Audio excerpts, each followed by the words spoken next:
All right, guys, Tariq here, and today we're going to be talking about the ridiculousness of car payments today in America and why you should avoid this like the plague. So let's look at this video by CNBC. They're talking about kind of the environment around car payments and why they're so high right now. So let's see what they have to say. Car payments have reached record highs in recent years, and Americans are feeling the pinch. The average payment on a new vehicle rose 40% between April 2019 and April 2024. So I'm just going to pause it right there.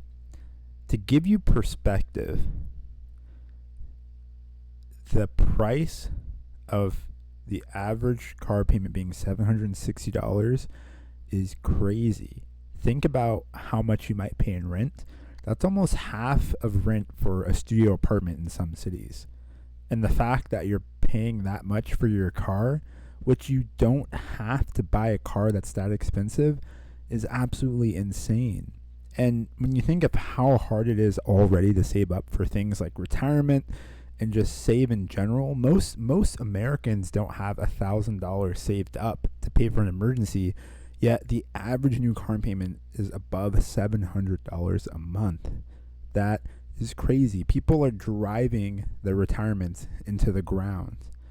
This is an interesting shift that's happened in our culture, I think. I think just with the introduction of debt and being able to take on more loans, many people might see a car payment as just a way of life.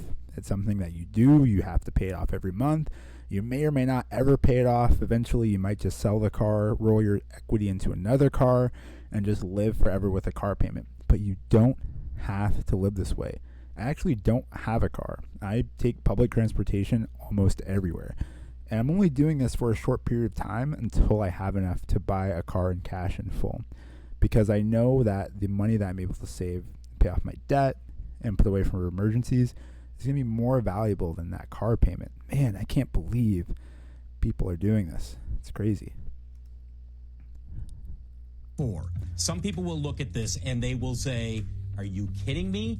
I mean, that's basically a house payment for a lot of people. You know, we always had this idea that a new vehicle was something that was attainable for every American. Well, we've moved away from that. Wow, I wonder when that Blame was. it on high interest rates and high vehicle prices caused by pandemic-era shortages. The good news, payments have dropped a bit and are That's good. expected to Payments are fall dropping further. a little We've bit. reached a peak. We've turned a corner. However you want to say it, the affordability issue is going to get better. The relief may only be short-lived. Longer term, industry insiders have serious questions about the direction the auto market is headed in. Vehicles were growing more expensive prior to the pandemic, as automakers shifted away from pumping out cars for the mainstream toward a strategy of selling fewer, pricier vehicles that pulled in more profits. Many in the industry say that might be here to stay, meaning a lot of ordinary Americans. So that idea of selling pricier vehicles, essentially having a lower inventory to sell to more lucrative buyers, this is also something we've been seeing in the housing market.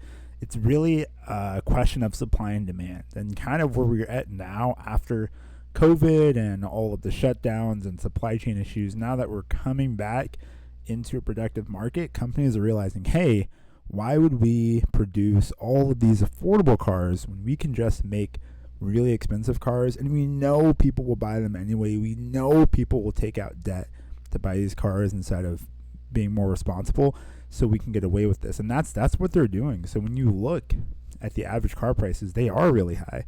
If you want to get a car in cash, you're going to have to get a car that was made years ago, that was, rarely used, that may not be the newest, freshest car, but that's where you have to be if you want it to be affordable, and that's just how it is. And the cool thing is, as Americans, we can say something about it with our dollars. We can choose not to buy these overpriced cars. We can choose not to take out these loans and force these companies to reconsider their economic choices, because right now they're just doing it because they can get away with it. There isn't any regulation.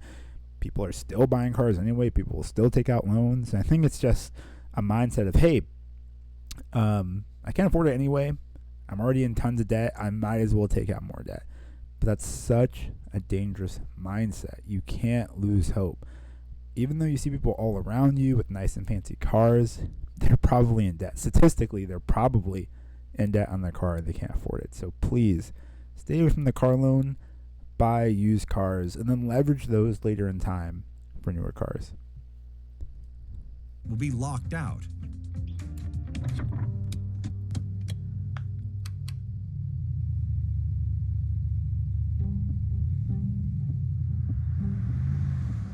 Here are a few numbers that illustrate how tough it has become. Just 10 years ago, car payments were nearly half of what they are today. Wow, half. The average is $760 a month right now, but quite a few customers pay more than that.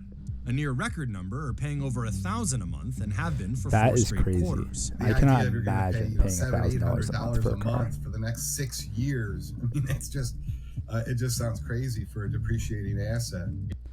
And that's the key. So he said they're depreciating asset. That's the key thing to understand about cars, is that they're a depreciating asset, which means the moment you buy them off the lot, the value decreases by almost 10%. And so a car that costs, $10,000 is going to cost $9,000 just from those 2 bumps you get when you drive it onto the street. And so that's just to understand that, hey, like, these aren't meant to be investments. They're just meant to be tools to get you from A to B so you can live your life, so you can do your job and make an income. They aren't meant to be flashy. When you have that income, that disposable income, I'm all for it. Buy the best car you want. But when you can't afford it and your monthly car payments almost 50% of your take-home pay, you really got to take a step back and say, hey, can we just sell this car? Can we just downsize something more affordable so we can use this cash to build for our future? It is almost like borderline disturbing how acclimated everyone has gotten to the idea that, you know what, I've got 700, I've got 1,000, I've got all these dollar figures that other people will say, hey, that's my rent, hey, that's my mortgage from 10 years ago. So payments are high, and it's not just because of inflation. Car payments rose twice as much as overall inflation from 2019 to 2024. 2 things drove this: high prices and high interest rates. High prices hit the used vehicle market first, where dealers can pretty much charge whatever they can get for a car. But soon they made their way into the new car market, which was hit by a severe shortage of new vehicles and parts. As manufacturing shut down around the world during the COVID pandemic, shortages popped up everywhere. First of cars in 2020, then of parts like semiconductors in 2021 and 2022. With supply so tight and demand so high, dealers and automakers didn't need to offer any incentives. Charging at or above MSRP was common. Anyone who bought a car pretty much at any point in the last 4 years paid historically high prices. That's crazy to see. Those same expensive vehicles, though, live in the segments that today are experiencing the greatest amount of depreciation. So you might have somebody who really scored 2 years ago. They went to a dealership, they got a fantastic vehicle, good price, but now they've come back and they didn't realize that the rest of the market has evolved. And then, of course, there are interest rates. Anyone shopping for a new car is going to get a fair amount of sticker shock when they see the price of the car along with that higher interest rate. Yeah, those interest rates are really the killer. Let's see what they say real quick. The Federal Reserve set its target interest rate at 5.25% to 5.5% in July 2023. That isn't the actual rate someone will pay for a car loan or mortgage, but it does affect the overall cost of borrowing. Today, auto loan rates are just above 7%. So 7%. So to give you guys perspective, when you're thinking of, well, how should I look at interest rates on a loan? Like, okay, 7%, what does that really mean? So think of someone who's investing for retirement. Most people will tell them, hey, invest in a low-cost index fund over a long period of time, something like the S&P 500, which has returned an average of 10% interest over the past 30 years. When you look at that, one of the safest investments you can make, you can probably, expect a return of 10%. Yet these cars that people buy have interest rates of sometimes 7%. And so if you think about it, you're eating up any possible gains you could be having because of the interest on a car. And it's so crazy that interest rates have gotten this high and that people are willing to buy them because they don't know how much they're killing their earning potential. And so I like to stay away from debt altogether. I don't take out any new loans, and I am not expecting to buy a car with a loan because I know how killer these interest rates are. And the worst part about it is that the way interest gets you is with time. So lots of auto companies will give you loans 64 months, 72 months, and you think, that's a long time, I can pay that back. And that's the trap, because interest only really gets you when you have that loan over a long period of time and you let that build. And so avoid these interest rate traps. Avoid auto loans. Don't let them screw you, please.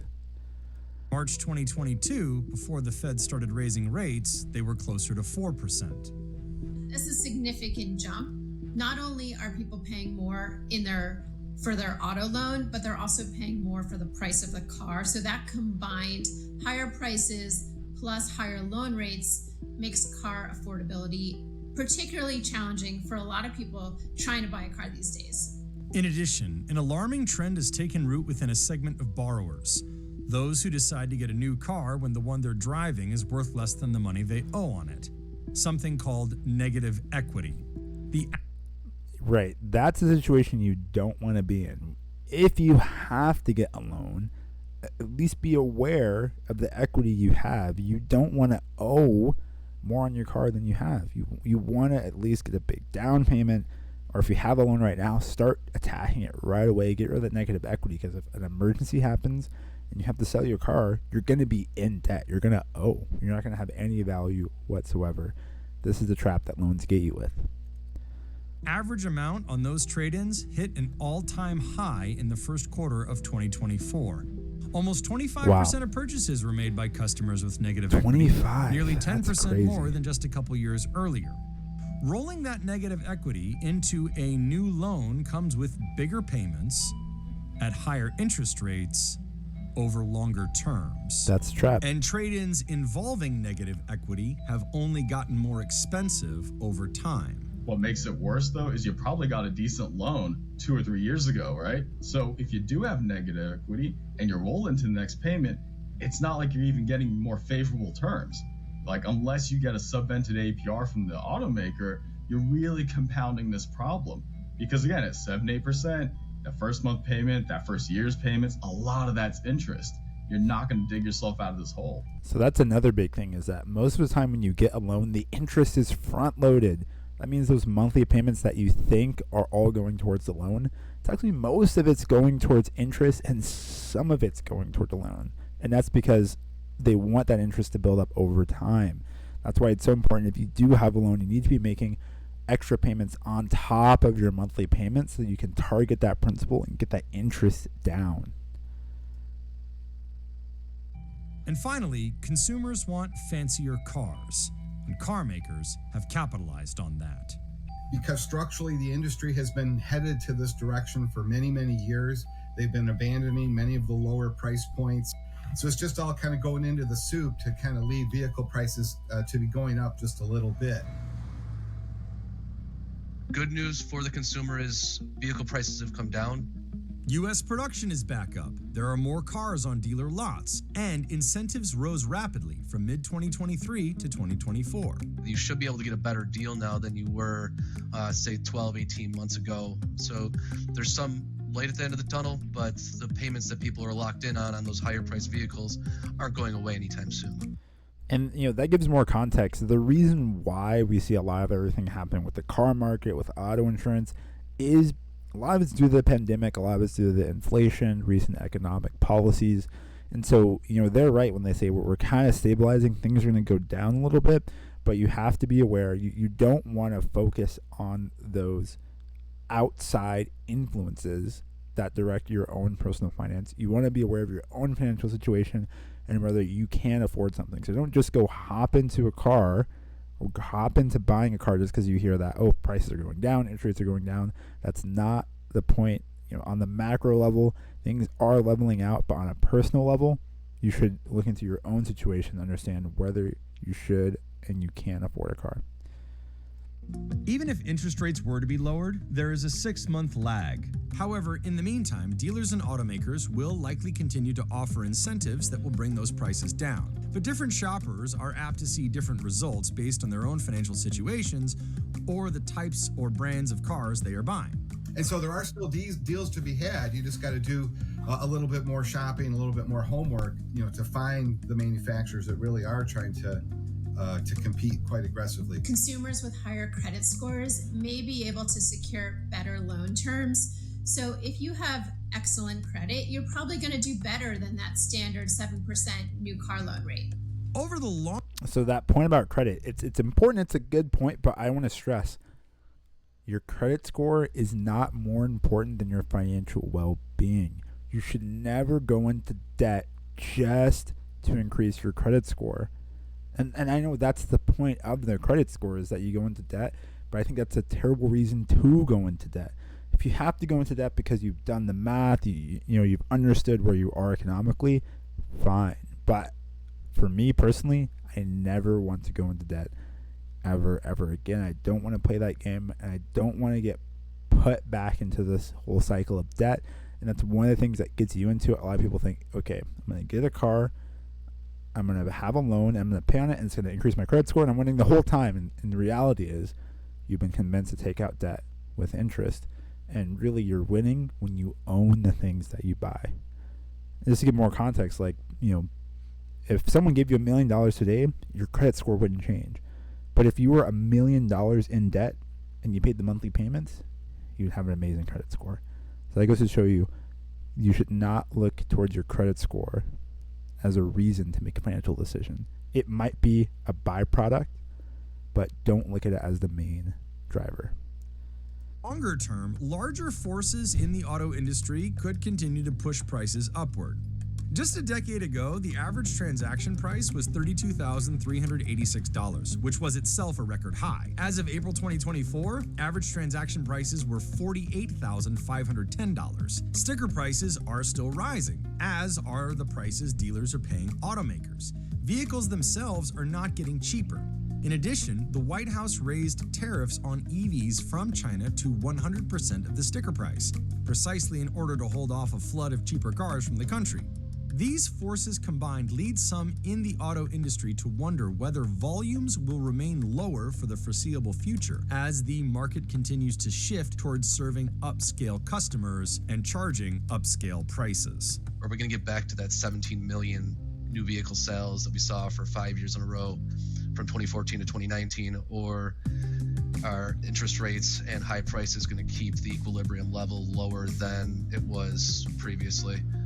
So are automakers going to keep getting more profit per vehicle, or are they going to try and that's the question. market share? It's always a question of greed. Where are they going to go? So, I thought that video did a good job of just laying out where we are with car payments, what's happening in people's lives on a macro level. But, it can be scary. And I just want to encourage you, don't look at the macro level to determine your financial success. Look at the individual level. What are you doing right now in your life? Are you avoiding debt as much as possible? Are you saving? Are you budgeting? These are the things that are going to get you through this hard time. And if you need help with those things, if you don't know where to start, if you're in a terrible situation, if you have debt, if you want to buy a home and you don't know where to start, I offer free financial coaching one-on-one. I will sit down with you. I'll walk with you through every step of the process. It's nice to have a human being in your corner who's as nerdy about this as me and help you with anything you want to. Sign up for that free session below. If you like the video, be sure to like and subscribe and comment below. Let me know what you'd like to see next. Peace.